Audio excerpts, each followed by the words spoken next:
السلام علیکم ورحمۃ اللہ وبرکاتہ۔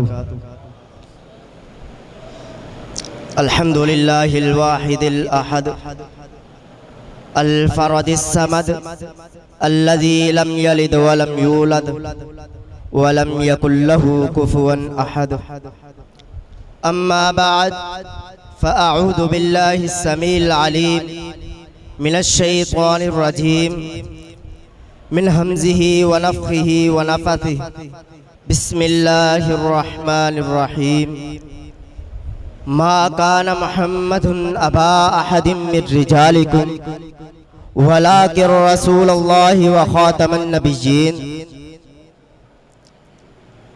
وہ نبیوں میں نبی ایسے کہ امام الانبیاء ٹھہرے،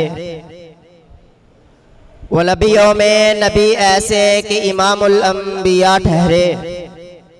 حسینوں میں حسین ایسے کہ محبوب خدا ٹھہرے۔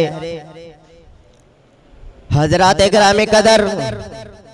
اللہ رب العالمین نے قرآن مجید کی سورۃ الاحزاب میں فرمایا ما کان محمد ابا احد من رجالکم ولکن رسول اللہ وخاتم النبیین، کہ محمد صلی اللہ علیہ وسلم مردوں میں سے کسی کے باپ نہیں بلکہ اللہ کے رسول اور خاتم النبیین ہے۔ اس سے معلوم ہوا جو بھی نبی ہونے کا دعویٰ کرے گا وہ جھوٹا اور کذاب ہوگا، چاہے کوئی بھی آئے، لیکن ہم اجمی ضرور ہیں مگر محمد عربی کو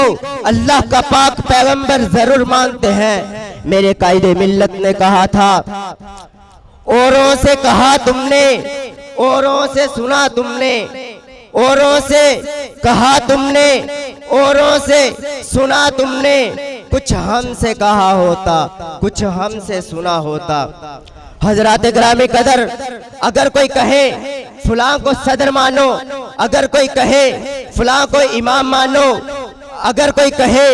فلاں کو شیخ الحدیث مانو، اس کو صدر مانو، اس کو نائب صدر مانو، اس کو اپنی جماعت کا امیر مانو، میں ان کو سب کچھ مان لوں گا، لیکن اگر کوئی کہے مرزا غلام قادیانی کو اپنی جماعت کا امیر مانو، رب کعبہ کی قسم میں نہیں، میرے اسلاف نے، میرے شیخ الحدیث اور ہمارے قاریوں نے میری جماعت اہل حدیث کا بچہ بچہ کاٹ سکتا ہے، لیکن اس بے ایمان کو نبی نہیں مان سکتا۔ میرے قائد ملت حضرت علامہ احسان الہی ظہیر شہید رحمہ اللہ نے چنیوٹ ہاکی اسٹیڈیم میں بارش کے قطرات گر رہے تھے، میرے قائد ملت نے کہا تھا اہل حدیثوں اٹھو،